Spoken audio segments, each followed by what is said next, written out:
1919 का वक्त था, 1999 का वक्त था, जब अचानक दुश्मन आके टाइगर हिल और कारगिल जैसे हाई अल्टीट्यूड एरिया में बैठ के रुक गया था और हमारे जवान नीचे थे और हमको अपना जमीन वापस लेना था।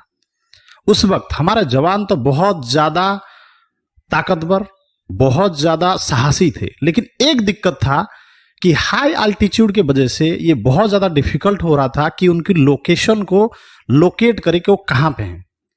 उस वक्त हमारे लिए उनका पोजीशन सिस्टम को जानना बहुत ज्यादा जरूरी था। भारत ने उस वक्त अमेरिका का हेल्प मांगा, जीपीएस लोकेशन का डाटा मांगा, लेकिन उस वक्त अमेरिका ने दोहरा नेचर दिखाया, पाकिस्तान का साथ दिया और भारत को जीपीएस डाटा देने से मना कर दिया। उस दिन भारत को एक चीज समझ में आया कि अगर पाकिस्तान जैसे पड़ोसी के साथ उसको सरवाइव करना है तो किसी भी तरह उसको अपना खुद का नेविगेशन सिस्टम, खुद का सैटेलाइट्स डेवलप करना ही करना पड़ेगा, वरना इन फ्यूचर बहुत ज्यादा डिफिकल्ट में वो पड़ने वाला है। और ये सब काम सिर्फ और सिर्फ एक ही ऑर्गेनाइजेशन कर सकता था जिसका नाम था ISRO, Indian space research organisation, और इसरो ने वो ही किया। उसी दिन से जो भी सैटेलाइट इसरो ने डेवलप किया सब डुअल पर्पस में किया। एक ही सैटेलाइट सिविलियन यूज के लिए यूज हो सकता था और सेम सैटेलाइट मिलिट्री पर्पस के लिए भी यूज हो सकता था। उसी दिन के लिए सर्वेलेंस के लिए यानी कि निगरानी के लिए भारत ने कार्टोसैट, रीसैट जैसे कई सारे सैटेलाइट्स डेवलप किए। उसके बारे में बहुत ज्यादा जानने के लिए चलिए चलते हैं और समझने की कोशिश करते हैं कि भारत और पाकिस्तान के बीच आज जैसा जंग का हालत है, इसमें इसरो का सर्वेलेंस सिस्टम हमको कैसे मदद करता है। Let's see.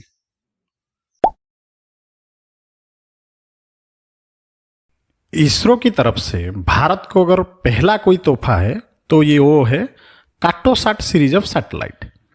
कार्टोसैट यानी कि कार्टोग्राफी सैटेलाइट, ये एक Indian remote sensing type of satellite है। रिमोट सेंसिंग यानी दूर से किस चीज को देख लेना या फिर किसका इमेज खींच देना, इसको बोलते हैं रिमोट सेंसिंग। सीधी और सिंपल भाषा में अगर बोला जाए तो कार्टोसैट सैटेलाइट करता क्या है कि स्पेस से हाई रिजोल्यूशन इमेज खींचता है। और इस इमेज को कौन कौन सा एप्लीकेशन में यूज किया जाता है? इस इमेज को कार्टोग्राफी यानी कि मैप बनाने में, अर्बन और रूरल प्लानिंग करने में, यानी शहर और गांव को किस तरह बैठाया जाए उसका प्लानिंग करने में, और इंफ्रास्ट्रक्चर डेवलपमेंट में यूज किया जाता है। तो फिर सवाल यहां पे उठता है, तो इस तरह का इमेज अगर भारत और पाकिस्तान के बीच किसी भी तरह जंग छिड़ गया, जैसे कि अभी ऑपरेशन सिंदूर के बाद छिड़ गया है ऑलरेडी, तो इस सिचुएशन में इसरो कैसे मदद करेगा? चलिए उसको अच्छी तरह से समझते हैं। देखिए, कभी भी अगर पाकिस्तान भारत के साथ लड़ाई के लिए तैयार होगा तो सबसे पहले वो क्या करेगा, बॉर्डर एरिया में यानी कि हम बोल सकते हैं एलओसी जो है उस एरिया में अपना ट्रूप का डिप्लॉयमेंट करेगा, बंकर्स बनाएगा, इन्वेंटरी बनाएगा। इन्वेंटरी यानी कि जहां पे अपना गोला बारूद स्टोर कर सके, एक स्टोर एरिया बनाएगा, रोड्स बनाएगा, बिल्डिंग्स एरिया में बनाने की कोशिश करेगा। उससे क्या होगा कि उसको अटैक करने में इजी होगा।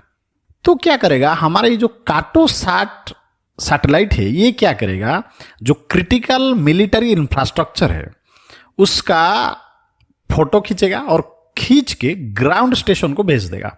उससे क्या होगा कि हम लोग को पहले से ही पता चल जाएगा कि पाकिस्तान का यहाँ पे इन्वेंटरी बन रहा है, आर्टिलरी इन्वेंटरी बन रहा है, यहाँ पे बंकर है, यहाँ पे ट्रूप आके रुक रहा है। जिससे क्या होगा, हम आसानी से मिसाइल के थ्रू या फिर दूसरे मायने में किसी भी तरह उस जगह को उड़ा देंगे, जैसे कि प्रैक्टिकली अभी हो रहा है। एलओसी में कई जगह पर उनका आउटपोस्ट को इंडियन मिलिट्री वाला, बीएसएफ वाले उड़ा रहे हैं एक एक करके। This is happening right now. Cartosat series का जो सैटेलाइट है ये डिफरेंट रिजोल्यूशन का फोटो खींचता है। सब मीडियम टू हाई रिजोल्यूशन का फोटो खींच के दे सकता है। इससे हम लोग को दो फायदा है कि किसी भी इलाके का अगर हम ब्रॉड ओवरव्यू देखना चाहते हैं वो भी हमको मिल जाएगा, या फिर अगर हम हाईली डिटेल्ड एग्जामिनेशन किस एरिया का करना चाहते हैं यानी कि डिटेल पिक्चर चाहते हैं वो भी वो प्रोवाइड कर सकता है। और ये मिलिट्री ऑपरेशंस में बहुत ज्यादा मदद करता है। The greatest quality of Cartosat series of satellite ये है कि ये क्या करता है, फ्रीक्वेंट रीविजिट कर सकता है। रीविजिट कैपेबिलिटी इसका है, यानी कि एक जगह को बार बार घूम के देखना। जैसे कि आप अभी फोटो या वीडियो में देख सकते हैं कि ये घूमता रहता है, जिससे क्या होता है कि किसी जगह को फ्रीक्वेंट मॉनिटरिंग वो बार बार करता है, जिससे कि क्या होता है कि अगर डायनामिक सिचुएशंस आए, यानी कि कोई ट्रूप एक जगह से मूवमेंट करके दूसरे जगह पर पहुंच जाए तो भी हमको पता चल जाएगा। और ये मिलिट्री प्लानिंग और ऑपरेशन के लिए बहुत ही ज़्यादा इंपॉर्टेंट थिंग होता है। कार्टोसैट की तरह एक दूसरा सीरीज का सैटेलाइट भी इसरो के पास है, जिसका नाम है रीसैट, यानी कि radar imaging satellite. Cartosat series का एक ठो लिमिटेशन ये था कि अगर वेदर खराब रहा, यानी कि बहुत ज़्यादा क्लाउड रहा, बारिश हुआ या फिर रात हुआ, तो उसमें क्या हो सकता है कि इमेज नहीं आ सकता है, डिफिकल्टी हो सकता है इमेजरी में। और इसी कमी को पूरा करता है रीसैट, यानी कि रडार इमेजिंग सैटेलाइट। ये रडार इमेजिंग सैटेलाइट जो है, ये एक टेक्नोलॉजी यूज करता है जिसका नाम है सिंथेटिक अपर्चर रडार टेक्नोलॉजी। ये सैर टेक्नोलॉजी क्या है, अति सरल भाषा में हम ये समझ सकते हैं कि सैर जो है वो क्या करता है कि रडार पल्स को यूज करता है इमेज खींचने में। उससे एक सबसे बड़ा बेनिफिट है कि ऑल वेदर इमेजिंग, यानी कि कोई भी वेदर हो, कितना ज़्यादा बारिश हो, कितना ज़्यादा क्लाउड हो, दिन हो या रात हो, हर वक्त हम लोग इमेज खींच सकते हैं, जिससे क्या होगा, सर्विलांस यानी कि निगरानी में इंडियन मिलिट्री को बहुत ज़्यादा हेल्प करेगा रीसैट का सैर टेक्नोलॉजी। तो ये जो रीसैट है, ये इंडियन मिलिट्री को ये कैपेबिलिटी देता है कि कोई भी एडवर्स वेदर कंडीशन में वार के समय, इमेजिन करें रात में हो या फिर कोई सीजन का फायदा उठाए, जैसे कि बहुत ज़्यादा बर्फबारी हुआ, बारिश हुआ या फिर गर्मी हुआ या फिर हेवी क्लाउड के टाइम पे कोई भी अगर हमारा दुश्मन, खास करके पाकिस्तान, अगर वार के समय इन्फिल्ट्रेशन करने की कोशिश करता है, यानी कि बॉर्डर क्रॉस करके अंदर आने की कोशिश करता है, या फिर कोई भी ट्रूप का मूवमेंट करता है, तो हमारा रीसैट आराम से उसका इमेज खींच के ग्राउंड को रिपोर्ट कर सकता है। मतलब ऑल वेदर कंडीशन, हर मौसम में दिन रात 24/7 हाई रिजोल्यूशन इमेज हम लोग रीसैट के थ्रू हमको मिल सकता है। और ये ऑपरेशन और प्लानिंग और अटैक के लिए वार के टाइम बहुत ज़्यादा मदद करेगा हमारी मिलिट्री को, और कर भी रहा है। आजकल के सिचुएशन में वो कर भी रहा है। अगर हमको समझना है कि रीसैट सैटेलाइट कितना ज़्यादा कैपेबल है, तो हम एग्जाम्पल एक ठो ले सकते हैं रीसैट 2B/R1 का। ये सैटेलाइट इतना ज़्यादा सटीक है कि दो ऑब्जेक्ट जो कि एक दूसरे से 0.35 मीटर डिस्टेंस पे खड़े हैं, उनके बीच भी क्या है ये डिटेल में बता सकता है। यानी कि अगर दो इंसान पास पास में खड़े हैं तो उनका बीच भी क्या ऑब्जेक्ट है ये इजीली डिटेक्ट कर सकता है, इतना ज़्यादा सटीक है। आप बिलीव नहीं करेंगे कि अतीत में बहुत ज़्यादा बड़े बड़े ऑपरेशन जैसे कि सर्जिकल स्ट्राइक हुआ, उसमें भी रीसैट का मदद लिया जा चुका है प्लानिंग और अटैक के लिए। उतना ही नहीं, फ्यूचर के लिए इंडिया का बहुत ज़्यादा एम्बिशियस प्लान्स हैं। इंटेलिजेंस, सर्वेलेंस और रिकॉनेसेंस यानी कि खुफिया निगरानी और जासूसी देखभाल के लिए फ्यूचर में इंडिया प्लानिंग कर रहा है कि 52 रीसैट्स का सैटेलाइट लॉन्च करने वाला है इन फ्यूचर। इसरो का ये प्लानिंग है, जो कि हमारा बॉर्डर सिक्योरिटी, मैरीटाइम सर्विलांस और कोई भी एडवर्स मूवमेंट अगर दुश्मन करता है तो उसको पकड़ने के लिए बहुत ज़्यादा हेल्प करेगा। ये इंडिया का एक फ्यूचर एम्बिशियस प्लान है जो कि इसरो बहुत जल्द फुलफिल करने वाला है। ये जो 52 सैटेलाइट्स हैं, इनको इसरो स्ट्रैटेजिकली अलग अलग ऑर्बिट में प्लेस करेगा, जैसे कि LEO low earth orbit, MEO medium earth orbit और जीईओ जियो स्टेशनरी ऑर्बिट। कौन सी ऑर्बिट में कितने सैटेलाइट्स रखना है ये स्ट्रैटेजिकली इसरो डिसाइड करेगा, अपने सुविधा के हिसाब से रखा जाएगा।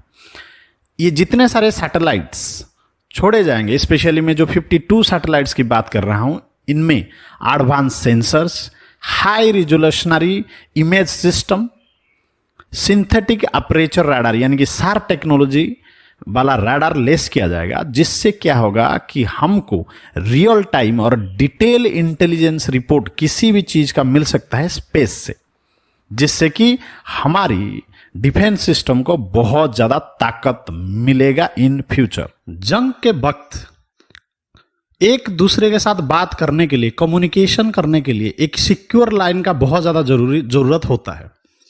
रीजन सिर्फ इतना है कि आपका खुद का बातचीत कहीं दुश्मन के हाथ पे लग गया तो डिफिकल्टी ये है कि आपके साथ साथ दुश्मन को भी आपका लोकेशन का पता चल सकता है। इसीलिए एक सिक्योर और अनइंटरप्टेड कम्युनिकेशन सिस्टम का जरूरत बहुत ज्यादा है। इसरो ने इस पर भी ध्यान दिया है और एक सिक्योर और अनइंटरप्टेड कम्युनिकेशन के लिए उसने भी जीसैट जैसे सैटेलाइट डेवलप किए हैं। चलिए डिटेल में उसके बारे में समझते हैं कि कैसे इसरो इसमें हेल्प करता है। Let's see.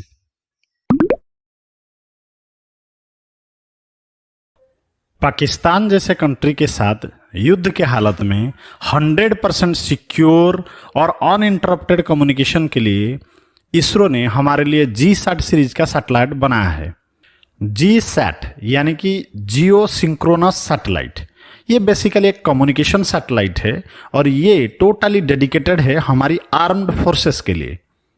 इसरो ने हमको GSAT-7 दिया है, जिसका और एक नाम है जिसका नाम है रुक्मिणी। ये जो सैटेलाइट है ये जनरली 3 तरह का फ्रीक्वेंसी बैंड का यूज करता है। एक है UHF अल्ट्रा हाई फ्रीक्वेंसी, दूसरा है KU और तीसरा है C। ये अलग अलग फ्रीक्वेंसी बैंड यूज करने का क्या फायदा है हम आगे जानेंगे, लेकिन ये जो GSAT-7 है जिसका और एक नाम रुक्मिणी भी है, इसका जो रेंज है ये लगभग 200 नॉटिकल माइल का रेंज है। मतलब इंडियन ओशन के एरिया में हमको 3704 किलोमीटर का रेंज है GSAT-7 का, जिससे क्या होता है कि हमारा जो नेवी है, इंडियन नेवी को अनइंटरप्टेडली और सिक्योरली कम्युनिकेशन करने में GSAT-7 बहुत ज्यादा मदद करता है। इसी तरह GSAT सीरीज में इसरो ने और एक सैटेलाइट डेवलप किया है जिसका नाम है GSAT-7A। उसका और एक पेट नेम भी है जिसको हम एंग्री बर्ड भी बोलते हैं। ये जो GSAT-7A यानी कि एंग्री बर्ड सैटेलाइट है, ये प्राइमरीली क्या करता है, KU बैंड का फ्रीक्वेंसी यूज करता है। देखिए KU बैंड का फ्रीक्वेंसी का मतलब होता है 12 से 18 गीगाहर्ट्ज का फ्रीक्वेंसी रेंज ये यूज करता है। देखिए थोड़ा सा टेक्निकल है, लेकिन सीधा सीधा बात में सरल भाषा में अगर हम लोग समझे तो ये क्या करता है, हमको एनक्रिप्शन कैपेबिलिटी प्रोवाइड करता है। एनक्रिप्शन कैपेबिलिटी यानी सिक्योर कम्युनिकेशन करने में। हमारा कम्युनिकेशन कोई चाह के भी, अगर पाकिस्तान का कोई चाह के भी कि हमारा कम्युनिकेशन के अंदर हैक कर ले और पता चल जाए कि हम लोग क्या बातचीत करते हैं, ये पॉसिबल नहीं है, क्योंकि ये KU बैंड का फ्रीक्वेंसी यूज करता है जो 12 से 18 गीगाहर्ट्ज का है। ये है खासियत एंग्री बर्ड का। फ्यूचर में इसरो प्लानिंग कर रहा है कि वो GSAT-7R बोल के एक सैटेलाइट छोड़ेगा, जो कि रुक्मिणी सैटेलाइट GSAT-7 का एक रिप्लेसमेंट होगा। उसी के साथ साथ GSAT-7B नामक एक सैटेलाइट वो स्पेस में छोड़ेगा, जो कि इंडियन आर्मी के लिए फुल्ली डेडिकेटेड होगा। उन्हीं का केवल और केवल इंडियन आर्मी का कम्युनिकेशन के लिए। और एक सैटेलाइट है जिसका नाम होगा GSAT-7C, उसको भी वो स्पेस में छोड़ने का प्लानिंग है इन फ्यूचर में, जो कंप्लीटली डेडिकेटेड होगा इंडियन एयरफोर्स के लिए। और ये दूसरे नंबर का होगा। पहले GSAT का सीरीज का और एक सैटेलाइट छोड़ा जा चुका है जो कंप्लीटली डेडिकेटेड है इंडियन एयरफोर्स के लिए। ये दूसरा नंबर का सैटेलाइट होगा। GSAT सैटेलाइट का एक सबसे बड़ा खूबी ये है कि वो रियल टाइम कम्युनिकेशन प्रोवाइड करता है हमारी सबमरीन्स, एयरक्राफ्ट, वारशिप और ग्राउंड स्टेशन के साथ रियल टाइम कम्युनिकेशन पॉसिबल करवाता है। जिससे क्या होता है, हमको एक नेटवर्क सेंट्रिक वारफेयर कैपेबिलिटी मिल जाता है। मतलब अगर ये तीनों सेनाएं चाहें कि कभी एक साथ किसी चीज के ऊपर अटैक करने के लिए, जैसे कि अभी रिसेंटली ऑपरेशन सिंदूर के दौरान हुआ था, तीनों सेनाओं ने एक साथ कोऑर्डिनेट करके अटैक किया था। इसमें ये जो कम्युनिकेशन सैटेलाइट है GSAT सैटेलाइट, ये बहुत ज्यादा मदद करता है, क्योंकि रियल टाइम कम्युनिकेशन तीनों के साथ कोऑर्डिनेट करने में बहुत ज्यादा मदद करता है। GSAT सीरीज का जो सैटेलाइट्स है ये ऑल्सो एक वाइटल रोल प्रोवाइड करते हैं अनमैन्ड एरियल व्हीकल का ऑपरेशंस में। अनमैन्ड एरियल व्हीकल बोले तो सीधी सीधी भाषा में ड्रोन जैसा चीज होते हैं। जैसे रिसेंटली ऑपरेशन सिंदूर के दौरान हम लोग बहुत ही सटीक तरीके से पाकिस्तान की कई सारी जगहों पर ड्रोन अटैक किए थे। इसमें GSAT सीरीज का जो सैटेलाइट है बहुत ज़्यादा हेल्प करता है कम्युनिकेशन के लिए उस ड्रोन के साथ। उसी के साथ AEWC यानी कि airborne early warning and control aircraft जो होते हैं उनके साथ कम्युनिकेशन करने के लिए भी GSAT सीरीज का सैटेलाइट बहुत ज़्यादा मदद करता है। अभी अभी आप कभी सुने होंगे, अगर न्यूज़ ठीक से देखे होंगे तो हम लोग क्या किए हैं कि पाकिस्तान का एक AEWC को मिसाइल के जरिए गिरा दिया था। ये एक airborne early warning and control aircraft था। वो ट्राई कर रहा था कि हमारी देश के हवाई एरिया में अंदर आके डाटा कुछ कलेक्ट कर ले, लेकिन हमने ये करने नहीं दिया। हम लोग उसे मिसाइल के जरिए गिरा दिया। लेकिन ये जो AEWC है, airborne early warning and control aircraft, उसी के साथ जो अनमैन्ड एरियल व्हीकल है, इनके साथ कम्युनिकेशन करने के लिए GSAT सीरीज का जितने सारे सैटेलाइट है बहुत ज़्यादा मदद करते हैं, जिससे कि हम आसानी से दुश्मन को ठिकाने तक बम गिरा सके ड्रोन्स। GSAT सीरीज का सबसे बड़ा जो अचीवमेंट है वो ये है कि हमको किसी फॉरेन कम्युनिकेशन सैटेलाइट के ऊपर डिपेंडेंट होना नहीं पड़ता है रियल टाइम कम्युनिकेशन के लिए, जो हमारी देश का स्वाभिमान को, हमारी देश का आत्मनिर्भरता को बहुत ज़्यादा बढ़ा देता है।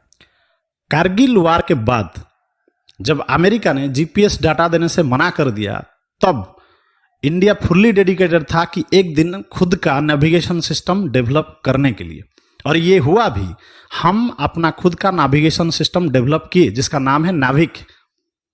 और ये कितना इंडिपेंडेंट है, कितना सिक्योर है और कैसे हमको मदद करता है वार सिचुएशन में, डिटेल्स में जानते हैं। Let's know it. Kargil war के बाद जब अमेरिका ने हमको GPS डाटा देने से मना किया था, तब हमारे देश ने एक ज़रूरत फील किया था कि काश हमारे पास एक खुद का नेविगेशन सिस्टम हो। इसरो ने हमारा ये सपना पूरा किया है। नेविगेशन विथ इंडियन कॉन्स्टलेशन, जिसको शॉर्ट फॉर्म में बोलते हैं नाविक, ये हमारा इंडिजीनियस नेविगेशन सिस्टम है जो ऑलरेडी डेवलप्ड है। हम ये अचीव कर चुके हैं। ये क्या करता है, हमारे लिए स्ट्रैटेजिकली इंडिपेंडेंट और highly accurate navigation capability provide करती है हमारी इंडियन मिलिट्री के लिए।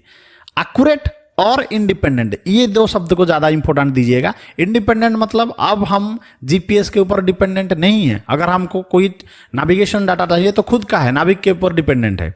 और हाईली एक्यूरेट इसीलिए कि ये जो है कंप्लीटली मॉडर्न टेक्नोलॉजी से बना है, जिससे कि हमारा जो डाटा आता है वो रियल टाइम और करेक्ट डाटा आता है, जो कि हमारे इंडियन मिलिट्री सिस्टम को पाकिस्तान के साथ अगर फुल फ्लेज में लड़ाई होता है तो अव्वल रखेगा ही रखेगा। ये जो नाभिक का कवरेज एरिया है इस सैटेलाइट का, ये लगभग हमारा पूरा इंडिया है। उसी के साथ साथ बियॉन्ड इसका इंडिया के बाद भी 1500 किलोमीटर तक इसका रेंज है।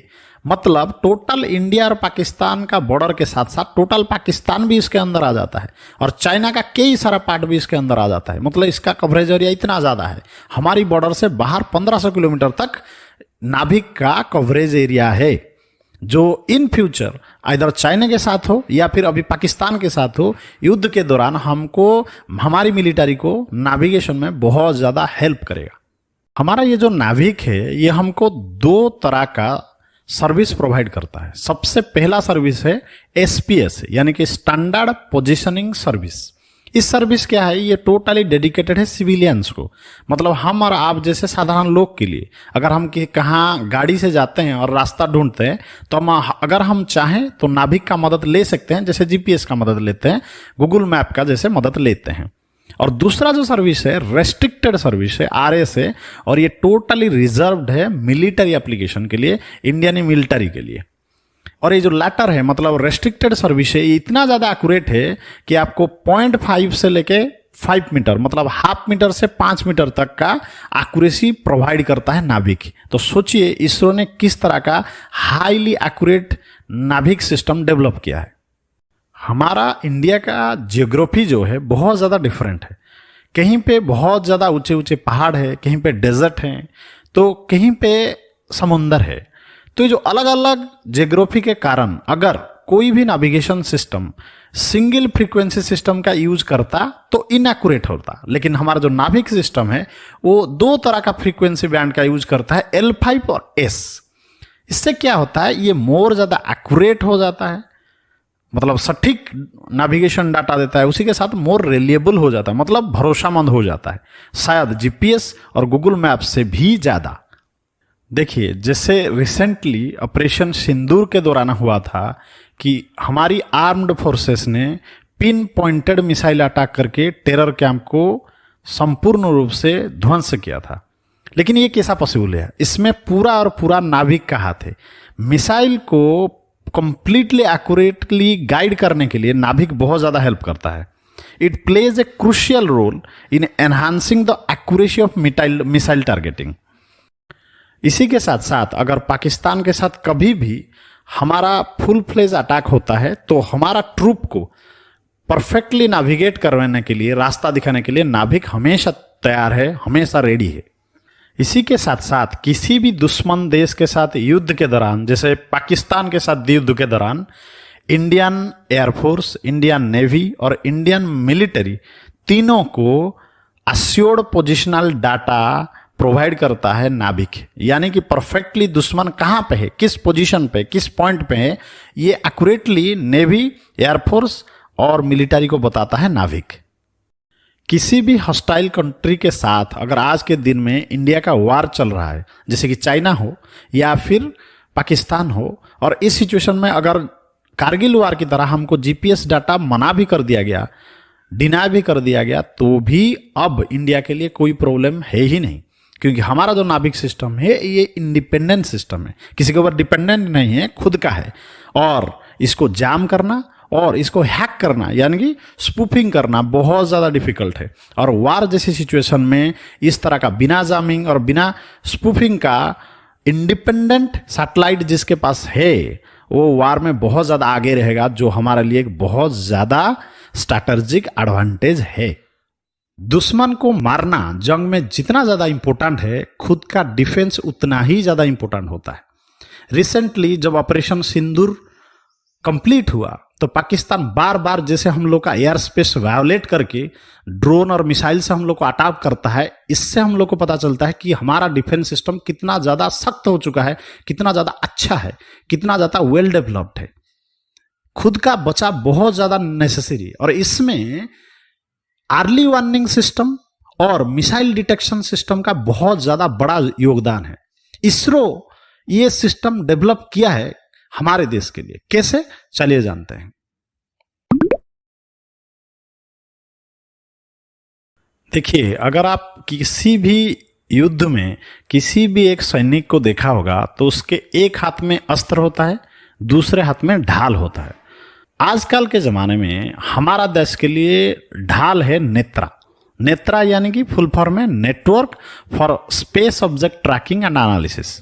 इसको इस तरह से समझते हैं। देखिए, हर एक देश आजकल जानता है कि नेविगेशन, कम्युनिकेशन एंड सर्वेलेंस के लिए सैटेलाइट के ऊपर डिपेंडेंट है। लेकिन सोचिए, अगर दुश्मन देश सबसे पहले मिसाइल के थ्रू सैटेलाइट को ही उड़ा दे तो ये बिल्कुल एक इंसान का, बिना आंख का इंसान की तरह हो गया। मतलब किसी का आंख फोड़ दिया जाए और इंसान को छोड़ दिया जाए, बिल्कुल उसी तरह सिचुएशन हो जाएगा। आजकल के ज़माने में एक देश के लिए आंख का काम करता है सैटेलाइट। अगर उसी को मिसाइल के थ्रू उड़ा दिया गया तो खत्म, वो देश ज़्यादा दिन तक वार जैसे सिचुएशन को हैंडल नहीं कर सकता। इसीलिए हमारा जो नेत्रा है, network for space object tracking and analysis, इसको असल में बनाया गया था कि सैटेलाइट की तरफ कोई मिसाइल या फिर स्पेस डेब्रिस, यानी कि दूसरे जो खराब सैटेलाइट है उसके कोई टुकड़े तो नहीं आ रहे हैं किसी सैटेलाइट की तरफ, वो अगर आगे भी हमारे सैटेलाइट के साथ उसका टक्कर हो गया तो भी सैटेलाइट बर्बाद हो जाएगा। तो उसको आइडेंटिफाई करने के लिए, स्पेस डेब्रिस और किसी सैटेलाइट को आइडेंटिफाई करने के लिए नेत्रा को बनाया गया है। ये इतना ज़्यादा सटीक है कि 10 सेंटीमीटर साइज का एक ऑब्जेक्ट को भी 3400 किलोमीटर दूर से वो आइडेंटिफाई कर सकता है जो उसको तरफ आए। और इसी को डुअल पर्पस में इसरो यूज करता है। जब वार नहीं हो तो सैटेलाइट का सिक्योरिटी में यूज होता है, जब वार हो तो कोई मिसाइल अगर हमारे देश की तरफ आता है तो उसको आइडेंटिफाई करके ग्राउंड स्टेशन को उसका डाटा भेजता है। असल में जो नेत्रा है, मैंने जैसे बोला, ये एक नेटवर्क है। नेटवर्क है मतलब जिसके अंदर ग्राउंड स्टेशन है, राडार्स हैं, टेलीस्कोप्स हैं और सैटेलाइट है। मतलब ये टोटल एक कॉम्बिनेशन ऑफ नेटवर्क्स है, बहुत सारी चीजें इसके अंदर हैं। राडार्स हैं, टेलीस्कोप है, सैटेलाइट है। और ये नेटवर्क का काम ये है, ये इंडिया को एक इंडिजिनियस कैपेबिलिटी प्रोवाइड करता है स्पेस सिचुएशनल अवेयरनेस के लिए। मतलब स्पेस से हम लोग ये आइडेंटिफाई कर सकते हैं हमारा तरफ दुश्मन का कोई चीज तो नहीं आ रहा है, ये इसमें हेल्प करता है। रिसेंटली हमारा जो S-400 और आकाश डिफेंस मिसाइल हम लोग को बचाया पाकिस्तान का अटैक से, ऑपरेशन सिंदूर के दौरान, इसमें कहीं ना कहीं हमारा यही जो नेत्रा है उसका बहुत ज़्यादा यूज़ है। नेत्रा ही वो जो सैटेलाइट है, नेटवर्क है, जो सबसे पहले हमको ये बताता है कि हमारी तरफ आ रहा है, तो उसका अर्ली डिटेंशन करके वो बता देता है। मतलब मिसाइल का अर्ली डिटेक्शन में और अर्ली वार्निंग सिस्टम के लिए नेत्रा का योगदान बहुत ज़्यादा अहम है। आपको जान के ये हैरानी होगा कि नेत्रा का इस तरह का डेवलप्ड सिस्टम है कि किसी भी एरिया में अगर बहुत ज़्यादा लाइटनिंग की संभावना हो, बिजली गिरने की संभावना हो, तो भी वो डिटेक्ट करके मैसेज भेज सकता है। ये हमारे इसरो का डेडिकेशन बताता है कि हमारे देश में वो इन फ्यूचर कितने बहुत सारे अच्छे सैटेलाइट्स और नेटवर्क डेवलप कर सकता है, जो कि कंप्लीट फुल फ्लेज वार के दौरान इंडिया को हेल्प करे, जैसे कि आज पाकिस्तान के साथ कॉन्फ्लिक्ट के दौरान हेल्प कर रहा है। Thanks to ISRO and thanks to their scientists. आखिर में मैं सिर्फ इतना कहता हूं कि इसरो जैसा ऑर्गेनाइजेशन हमारे देश के लिए बिल्कुल एक ढाल जैसा है। सिविलियन पर्पस के लिए ऐसे ही इसरो बहुत सारा सैटेलाइट डेवलप हर रोज करता है। उसी के साथ साथ हमारी डिफेंस के लिए भी बहुत ज़्यादा डेडिकेटेड ऑर्गेनाइजेशन अगर कोई है इंडिया में DRDO के बाद, तो इसरो है। इसरो जैसा ऑर्गेनाइजेशन हमारे लिए प्राउड का विषय है, और इसरो जैसा ऑर्गेनाइजेशन जब तक इंडिया में है, हमको हमारे देश की सोवरेनिटी को कोई हाथ नहीं लगा सकता। जय हिंद, जय Bharat. Please like and subscribe this video and share it as much as possible. Thanks a lot for watching. मिलते हैं अगले वीडियो में, तब तक के लिए बाय बाय।